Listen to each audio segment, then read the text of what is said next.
Let's get right to it. Political unrest in the Congo turned violent on Sunday. 8 people were killed and dozens more arrested as security forces began a crackdown on peaceful demonstrators demanding that Congolese President Joseph Kabila leave power. With the encouragement of church leaders, Catholics had gathered in prayer and protest at churches across the country. Masses were broken up, and in one case, 12 altar boys were arrested.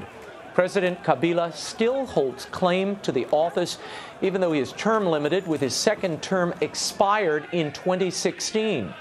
The Congolese bishops attempted to mediate a resolution more than a year ago, but to no avail. Elections that were supposed to take place in 2017 are now slated for later this year, and Kabila has refused to declare that he will not run for re-election. And there is possible progress in the Korean nuclear crisis as President Donald Trump is taking credit in helping to push North and South Korea to talks. On Thursday, Trump asked rhetorically in a tweet, "Does anybody really believe that talks and dialogue would be going on if I wasn't firm, strong, and willing to commit our total might against the North?" Earlier in the week, the president tweeted that he had a bigger nuclear button than Kim Jong-un's and that his works. Trump also indicated that he seemed open to inter-Korean dialogue after the North Communist dictator made a rare overture toward the South in a New Year's address. However, U.S. Ambassador to the United Nations Nikki Haley said talks would be meaningless unless North Korea ends its nuclear program. Kim says the U.S. had better get used to the idea of a nuclear North Korea. Anti-government protests in Iran appear to have subsided after at least 21 people were killed in a regime crackdown. The past week's protests have been the largest in Iran since the disputed 2009 presidential election. Those protests also ended in bloodshed. This week's protesters and their supporters in Iran have been expressing frustration over the country's weak economy and official corruption within the Islamic Republic's regime. Meanwhile, state-run television has repeatedly broadcast pro-government demonstrators and described the rallies as an answer to the rioters. President Donald Trump tweeted support for the anti-government rallies. Here with their analysis on all these stories and more are foreign policy and terrorism experts and former advisors to President Trump, Drs. Sebastian Gorka and Walid Phares. Gentlemen, thank you both for being here. I want to start with this book by Michael Wolff making all the headlines. In it, Steve Bannon, whom both of you know from your time in the White House, Steve Bannon is quoted as speculating about that infamous meeting at Trump Tower between this Russian lawyer peddling information. And he says, quote, we'll put it up on the screen, "The chance that Don Jr. did not walk these jummos up to his father's office on the 26th floor is zero." Now, the White House has long denied and in statements said the president had no knowledge of those meetings. Now you have Steve Bannon seemingly suggesting that he not only knew about it, he was introduced. Your thoughts on this, Sebastian Gorka? Happy New Year, Raymond. Happy New Year to you. Look, I've worked with Steve Bannon. I've worked for the president. Steve's a big boy. He's a naval commander, former veteran, served in the Gulf, so he can talk for himself. But let's talk about where this story came from and who the author of the book is. Because I met Mr. Wolff. I was asked to give an interview with him when I worked in the White House, and I refused because I immediately got a certain sense of this individual, did some due diligence, and I found out this guy's a political hack. The last book he wrote, 13 people demanded that he retract the quotes that he'd put in the book, which were fabricated. Tony Blair has just gone on record saying that he denies what Mr. Wolff has said he has said. So this is an individual who wants to sell books, clearly. He wants to be relevant. He's a political assassin, really. And The Guardian, which leaked the story, if your viewers aren't aware, The Guardian is the most rabid left-wing gutter-press newspaper in the UK that just wants to divide the right. So I don't think we should allow them to divide the right. November the 8th is a movement that will continue to barrel down 2018, bringing great results. And Michael Wolff, he's a hack. Yeah, there's been a lot of back and forth, and people don't understand, I think, that this Michael Wolff was sanctioned. The White House sanctioned his access to certain key members. He was never granted an interview with the president, but key members of the team and the advisors around the president did grant him access. Unlike you, you're one of the few who didn't. President Trump tweeted shortly after these revelations surfaced, "Steve Bannon has nothing to do with me or my presidency. When he was fired, he not only lost his job, he lost his mind." This was a statement, not a tweet. "Steve was rarely in a one-on-one meeting with me and only pretends to have an influence to fool a few people with no access and no clue whom he helped write phony books." Does this have an impact on the administration's agenda, given that Steve Bannon was in many ways the driving force behind some of these key platforms in the Trump arsenal? Steve was, as you say, key to certain crucial decisions. With retraction from the Paris Accords, the travel moratorium. He actually came up with the phrase, the destruction of the physical caliphate, which is exactly what the President and Secretary Mattis have been successful in doing. So, yeah, he was an important person inside the White House. He decided to leave. But at the end of the day, this story will be forgotten next week. Truly, Raymond, this will be another palace intrigue story that has no relevance. Why? Look at what the President has achieved in the last 11 months. Lowest unemployment in 17 years, a 78% decrease in illegal migration, the 71st stock market record-breaking index in just less than a year, the revitalization of NATO, the move to recognize Jerusalem as the eternal capital of the Israeli state. This is what matters, and most important of all to the average American, when they see their paycheck in February, that tax reform is going to net them a tidy sum. That's how the president will be judged. The president, his lawyers have already sent cease and desist letters, not to Steve Bannon, which was fallaciously reported early on, but to Henry Holt, the publisher of this book, and Michael Wolff, the author. I'm going to put this up just because I want people to hear it. This is Steve Bannon on his radio show today, on his Breitbart radio show, reacting to this controversy. Listen. I don't care what Trump says. He would have never gotten in without you. Thank you for the kind words. And by the way, nothing will ever come between us and President Trump and his agenda. Don't worry about that. Don't worry about us and the MAGA agenda, President Trump. We're tight on this agenda as we've ever been. What is Bannon's standing in the party now, in wake of the Alabama defeat where he supported Roy Moore, and now with this hanging over his head? Does it diminish him? I don't think it's changed because he never was part of the party. He saw himself as the rebel outsider who in Donald Trump found the individual who was likewise an outsider. Remember, this is historically something we forget. But again, this is the first person in American history elected to the highest office in the land who was neither from public office, never served in public office, or never served as a general in the U.S. Armed Forces. There's a reason for that. So this is the outsider's administration, and the GOP is probably happy. But at the end of the day, the Make America Great Again agenda isn't about the GOP, it's about America. I want to move on to South Korea and North Korea, a big story this week. They are talking, Walid Phares, for the first time in a long time, principally around the Olympics. Is this a welcome thing? President Trump is taking credit for it. I think he should take credit for it because the North Koreans' war room is reading not just his tweets, it's reading the map, it's reading where we are sending the task forces, the White House is, and Congress is approving, that these task forces have created a situation whereby the North now is calculating that a first strike may not be possible on the United States, that we will, with our allies, Japan and South Korea. But also there is something else for Pyongyang. Our talks with China, though China continued to do some trade with North Korea, have been a very large pressure point on the North Koreans. So the second thing they do is they start talking to the South. That is the reason why. Now, some have said this signals a weakening in the United States' alliance with South Korea. Do you see it that way? Not at all. I see it as a weakening in the belligerent stance of North Korea. We've waited for a signal. We've waited for a signal for 11 months that they will de-escalate, and they haven't. On the contrary, they've launched missiles, they've done illegal nuclear tests, but this is the first glimmer that they understand that I think Walid is absolutely correct here, China has started to understand that the cost of this buffer state, this is a buffer state for China. It's really a mask for China. It's it's becoming too high, because a buffer state only works if it stabilizes your region. If it is the trigger for nuclear war, then it's not a very good buffer state. So I think Beijing is exerting a bit of pressure. I'd do it quickly that China of today is not China of the 50s and the 60s. This is a capitalist China with one political party. They have interest in the region, around the world, in Africa and Latin America. It's not to their interest to engage in a nuclear confrontation with anybody around them.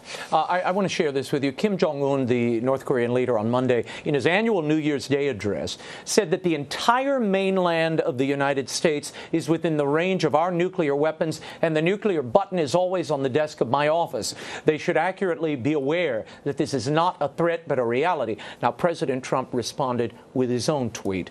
North Korean leader Kim Jong-un just stated that the nuclear button is on his desk at all times. Will someone from his depleted and food-starved regime please inform him that I too have a nuclear button, but it is a much bigger and more powerful one than his, and my button works. The impact of that statement. Some people were ripping hairs out at some of the networks. How can he talk this way? He's inciting nuclear war. You read this as what? The reason why mainstream media doesn't like that, because they don't know how to read North Korea. They think North Korea is like South Korea or is one of our cities. The North Korean leadership basically is concerned that the United States have a strategy. It is a winning strategy. And this narrative by North Korea is not aimed at us. It's aimed at their own population.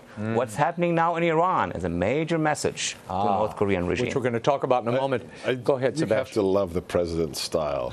North Korea is a Stalinist regime.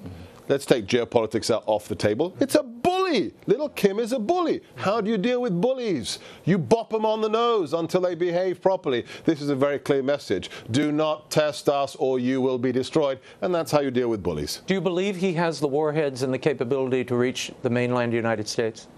We don't give away assessments of that nature on television. He has intercontinental ballistic missiles, and he has nuclear capability. That by itself is enough of a threat. The only problem North Korea has is that they do have these ICBMs, but they had a lot of accidents. Yes. And my message to the Chinese and the Russians that more accidents will affect Vladivostok and Beijing before they affect us.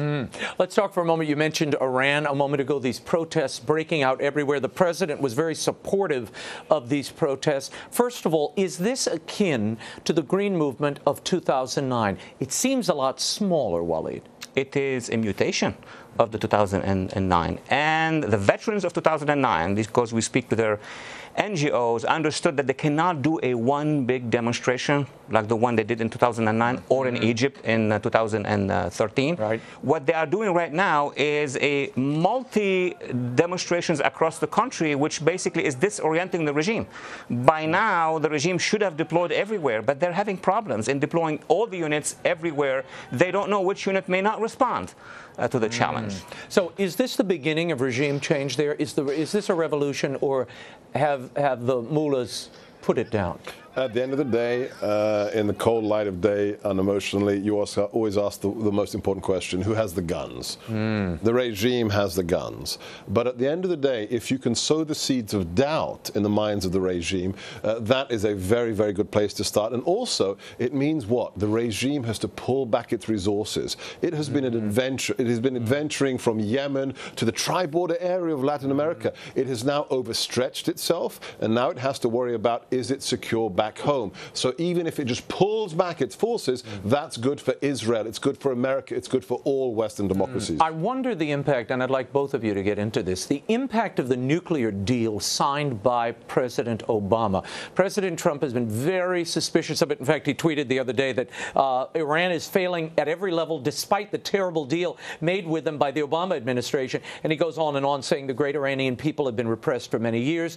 They're hungry for food and for freedom, along with human rights. The wealth of Iran is being looted. Time for change. What was the impact of that nuclear deal? I think the president, and I think Congress backs him on this issue, is doing a pincer movement. So instead of fighting the battle of the nuclear deal with France and England and Italy and Germany, he's basically opening two other fronts. Now, front number one is the missiles. Remember, a few weeks ago, he and many Europeans are saying, okay, we're not touching the deal for now, but we are going against the missiles. So the deal without the missiles won't work. Number two, he is now backing the Iranian civil society. So a deal which is in a country that is unstable is not really a deal. He will keep it to the last moment. What do you make of the French stepping up and saying the human rights of the people in Iran are under attack here, and they've pulled back some diplomatic outreach to the Iranians? That's a big shift for the French. It's remarkable what a little bit of leadership in Washington can do for the world. That's all I'm going to say. We'll leave it there. Okay, we'll leave it there. Nikki Haley called for an emergency meeting of the UN Security Council. Is the UN even germane at this point in this battle? You could say anything you want about the UN, but I think that Ambassador Haley should go to the UN and use it as a podium, not just to get any resolution. That'll be the Russian veto, Chinese veto. But going there and lecturing about democracy in Iran at the UN is a good thing. Okay, I have some other headlines I want to share with you. This from both the Middle East and Africa. I want you both to react. 10 Coptic Christians and a police officer were killed this past Friday when a suspected jihadist opened fire outside a church in a Cairo suburb as the faithful left Mass. The terror attack could have been worse if not for the actions of a Muslim bystander, as worshippers barricaded themselves inside the iron gate of the church compound. This bystander rushed in, tackled the assailant as he reloaded his AK-47. The attacker had more than 150 rounds of ammunition before he was stopped. ISIS claimed responsibility for that attack, and it appears that jihadi violence on Christians will not end in 2018. In Nigeria, suspected Boko Haram gunmen killed at least 14 people in coordinated attacks on 2 Catholic churches as the faithful were leaving midnight mass on New Year's. 12 more were critically injured. The assailants were not apprehended. Later that day, the Nigerian president curiously announced that the country had defeated Boko Haram in its year-long struggle with the militant group. One of the leaders of Boko Haram said after the attack they were active and in good health. Your appraisal of this. Is Boko Haram still active? And why are the Nigerians stating this while attacks are underway? It's all about domestic politics. I mean, the Nigerian leadership knows very well that Boko Haram has not been eradicated yet. And Boko Haram controls large areas in the northeastern part of Nigeria. And it is causing a lot of victims and killings. To get rid of Boko Haram, you need to have a national mobilization in Nigeria to get the people with you. And there are a lot of corruption in Nigeria. So we need to have a frank dialogue with the leadership of Nigeria and of the surrounding countries to have a better strategy. Sebastian, I want to ask you, the Vice President is about to go to the Middle East in a few weeks here. That trip has been delayed several times due to, I think, the shifting nature of the landscape there, as well as domestic policies here at home, tax plan and other things. What should he say, given these explosions of persecution we still see throughout the Middle East and in Africa?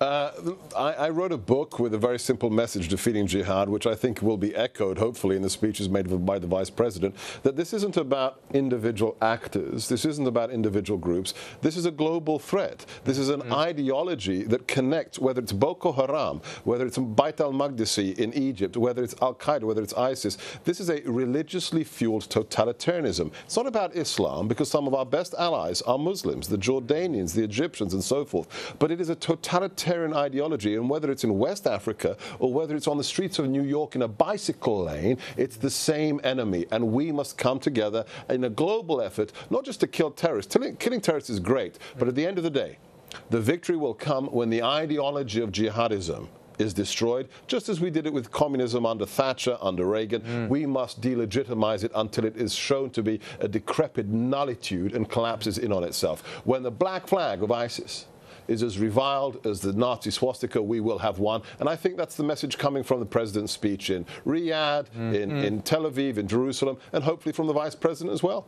Walid Phares, your thoughts on these one-off attacks targeting the faith community, particularly the Copts, Catholic churches.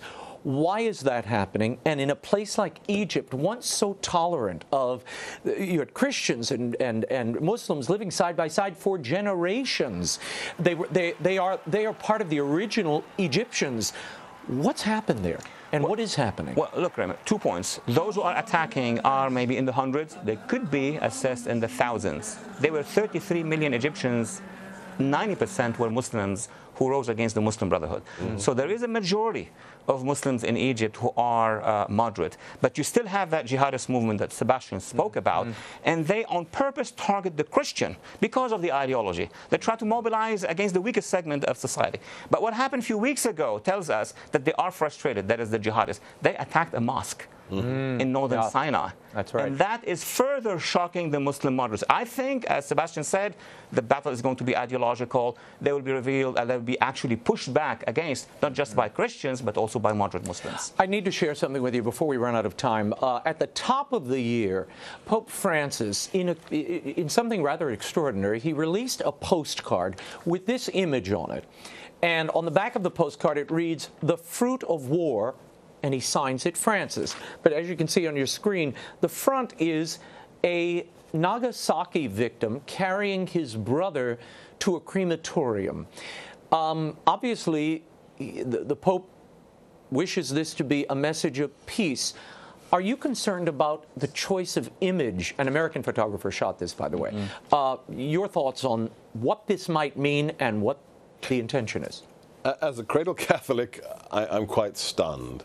That's not the fruits of war, that's the fruits of peace. Nagasaki stopped the war and stopped the death of an estimated more than 1.5 million Japanese and US Marines with the cessation of hostilities 3 days later. What is the message there? If you want to talk about the costs of war, how about a photograph of the Yazidi sex slaves or the Christians or the Muslims being beheaded by ISIS as we sit here in this studio, or talk about North Korea? A regime that kills its own people for political reasons. Or China, where Catholics are being slaughtered all the time and their babies. So I'd love to understand from the Holy Father, what is his message here? Is it anti-American or is it something just historically situated? Because I don't understand. Walid? And these are wars that basically close. There was a reconciliation of many decades. It's going back to the original war of the 100 years war between France and England. They don't do it anymore. I agree with my colleague Sebastian. A more appropriate picture would have been a Yazidi and a Syrian Christian, a Chaldean Christian, a Copt. We're just talking about things happening now. That's the result of a jihadi war that the Holy Pope should be addressing. Yeah. Now, well, we will leave it there. Walid Phares, Sebastian Gorka, wonderful to have you all here together and for your insight. Happy New Year. Great to see you both. We will see you as this year continues on.